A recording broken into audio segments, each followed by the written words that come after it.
আসসালামু আলাইকুম। বাংলাদেশ বেতার, রাজশাহী। স্থানীয় সংবাদ পড়ছি ফারজানা ইয়াসমিন।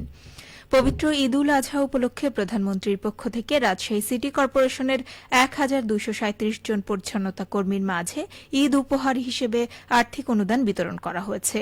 আজ সকালে নগর ভবনের গ্রিন প্লাজায় আয়োজিত অনুষ্ঠানে রাশিক প্রশাসক মোহাম্মদ মাহফুজুর রহমান রিটন প্রত্যেক কর্মীর হাতে ৫,০০০ টাকা করে মোট ৬১,৮৫,০০০ টাকার অনুদান তুলে দেন। এ সময় রাশিক প্রশাসক বলেন, প্রধানমন্ত্রীর এই উদ্যোগ পরিচ্ছন্নতা কর্মীদের কাজের স্বীকৃতি ও ভালোবাসার বহিঃপ্রকাশ। তিনি ঈদে কোরবানির বর্জ্য দ্রুত অপসারণে সর্বোচ্চ প্রস্তুতির কথাও জানান। রাজশাহীতে ঈদ উল আজহার প্রধান জামাত অনুষ্ঠিত হবে হজরত শাহ মখদুম রূপস রহমতুল্লাহি আলাইহি কেন্দ্রীয় ঈদগাহ ময়দানে সকাল 7:30টায়। ঈদ জামাতে ইমামতি করবেন শাহ মখদুম জামে মসজিদের ইমাম মোহাম্মদ মুহিবুল্লাহ অথবা মুস্তাফিজুর রহমান।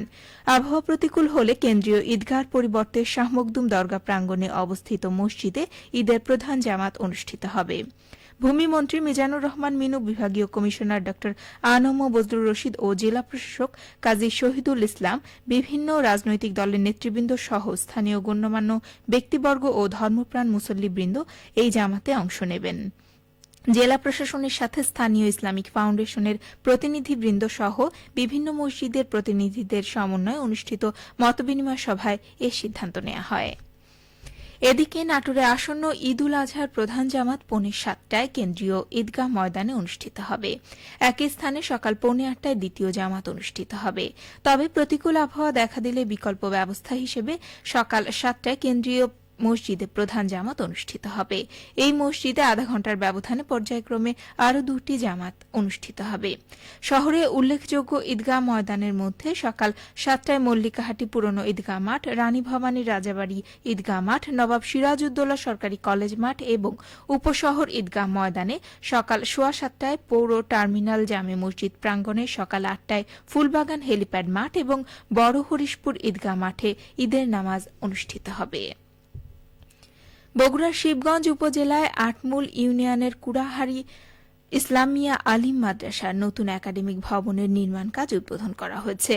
আজ স্থানীয় সরকার, পল্লী উন্নয়ন ও সমবায় প্রতিমন্ত্রী মীর শাহে আলম প্রধান অতিথি হিসেবে এ কাজ উদ্বোধন করেন।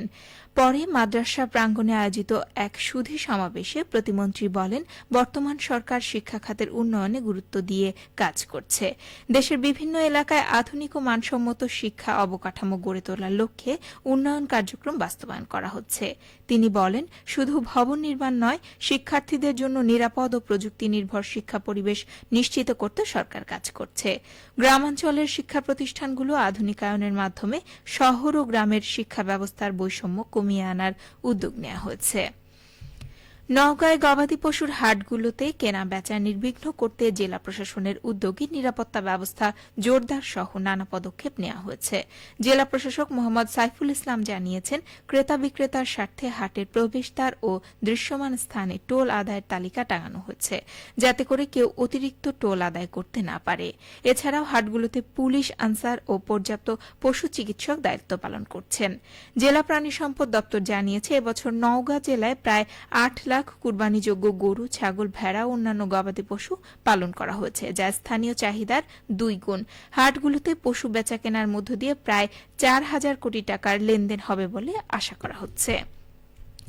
সিরাজগঞ্জে এবার গ্রীষ্মকালীন বিভিন্ন সবজি চাষাবাদে বাম্পার ফলন হয়েছে।